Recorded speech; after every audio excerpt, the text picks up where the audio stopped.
Hello friends! I had the best week last week with Strange Darling and Alien. What a fun week at the cinema. But we're back this week with Blink Twice, which honestly I have seen part of this trailer because they kept playing it in the cinema. I tried not to look directly at the screen, but ever since I got the vibe of it and saw who was in it, I was highly intrigued, and this has been at the top of my most anticipated for about a month now. The film, directed by Zoe Kravitz, stars Naomi Ackie, Alia Shawkat, Simon Rex, Christian Slater, Haley Joel Osment, Kyle MacLachlan, and of course, Channing Tatum. What a cast! The film is about a tech billionaire that meets a cocktail waitress at a fundraising gala and invites her to join him and his friends on a dream vacation on his private island. The film is labeled as a dark comedy and psychological thriller, which are two of my favorite things, especially when they're mixed together. I cannot wait to watch this film. I think it's going to be an interesting, twisted mystery, hopefully. From the parts of the trailer I have seen, I feel like a little bit of it has been spoiled for me, but I'm hoping there's gonna be a couple more twists. This is Chloe Kravitz's first film, so I'm excited to see how it turns out. Come with me, spoiler free, and I'll let you know whether it's worth your time and your money. Let's go.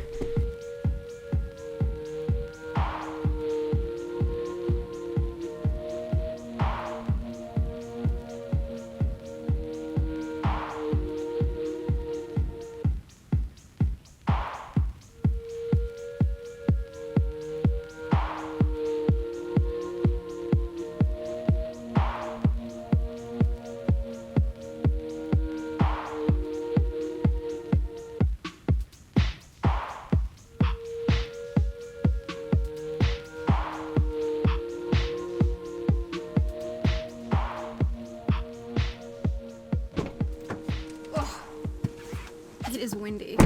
I had a very strange reaction to that film. Wow. Okay, let's start off by saying that film is really well constructed. It's a good film, but when I got in there, they were playing the trailers. So usually I do go on my phone during the trailers. I put it to the side way before the trailers end. And I do that to distract myself. But when I was doing that, I was scrolling through Instagram and I came across a trigger warning for the film. I am going to link this because it's up to you if you want to look at it. I feel like the film needed this warning. Don't get me wrong, it definitely needed this warning, and it was kind of in the back of my head. The trailer alone, I feel like, gives away a lot, and because it is twisty, it's a twisty film, I figured there might be a little bit more, and there was, but not as much as I had hoped in regards to the trailer. That's why I just can't watch trailers. But the reaction I had to this film was because the content is quite disturbing, and I don't know what, I just wasn't expecting it, especially with Channing Tatum. I just thought this was going to be a twisted kind of mystery, and that was probably my bad for not being more prepared. I like a lot of disturbing films, and I have been doing some research for a video that is coming out soon for you guys, and I would say I would put this in the category of disturbing, and I was not expecting that, and that is something that I think is important to say, even without giving any trigger warnings. I just want to tell you guys that is a disturbing film, and it was very visceral. I would put that more in horror disturbing than mystery, psychological, dark comedy, thriller. In saying all of that, the film has such an exciting feel to it, and the chemistry between the characters is phenomenal, very realistic. You really get sucked into the ride. The film, as I said before, it's about two friends who are working as waitresses, and then they just so happen to bump into this CEO who has a bad reputation, and they get invited to hang out with him for the night. And that transpires into them being invited to his private island. Naomi Ackie in this film is phenomenal. Absolutely star-studded, such a good lead. I love her. I fell in love with her in this film. She's so good. It's such a dark journey, and it really needs someone to take you along with it who can play all facets of that, and she did that phenomenally. But also her chemistry with her best friend, who is played by Alia Shawkat. They have such good banter, And I just really believed them and loved them. And that is the making of a good film. Really allowing you to believe the characters, to fall in love with them, and then things transpire. So in terms of the progression of the film, I feel like they did it in a very thought out and clever way.